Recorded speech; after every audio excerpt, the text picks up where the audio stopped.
Diabetes होण्याचं मुख्य कारण काय आहे?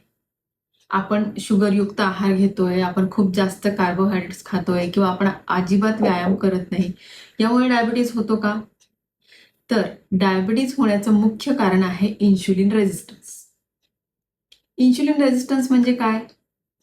आपण काहीही खाल्लं, म्हणजे चपाती खाल्ली किंवा चहा पिला, तर आपल्या रक्तामध्ये काहीतरी शुगर येत असते. या शुगरचं मेटाबॉलिझम करण्यासाठी किंवा ह्या साखरेला रक्तातून मसल्स म्हणजे पेशींपर्यंत किंवा टिश्यूंपर्यंत नेण्यासाठी पॅनक्रियाजमध्ये म्हणजे स्वादुपिंडामध्ये लगेचच इन्शुलिनचं सिक्रेशन होत असतं. इन्शुलिनचं काम आहे की ही जी साखर रक्तामध्ये आलेली आहे तिला रक्तातून त्या मसल किंवा पेशींपर्यंत पोहोचवणे.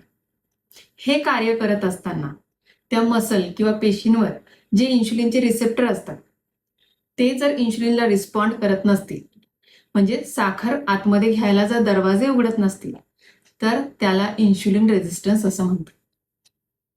आता हा इन्शुलिन रेझिस्टन्स डेव्हलप होण्याचं कारण काय? तर याला बरीच कारणं आहेत.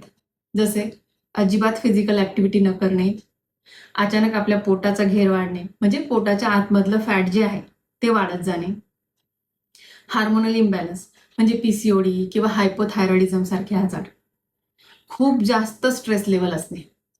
जेवढा जास्त स्ट्रेस तेवढा आपल्या शरीरामध्ये कॉर्टिझॉल जास्त आणि त्यामुळे इन्शुलिनचा रेझिस्टन्स वाढत जातो.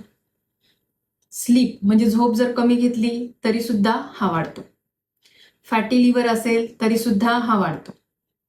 तसेच जर तुम्ही एखाद्या मेडिसिनवर असाल, म्हणजे स्टिरॉइड्स असतील किंवा ओरल कॉन्ट्रासेप्टिव्ह पिल्स असतील किंवा अँटीसायकोटिक मेडिसिन्स असतील, तर ह्यामुळे सुद्धा इन्शुलिनचा रेझिस्टन्स वाढत जातो.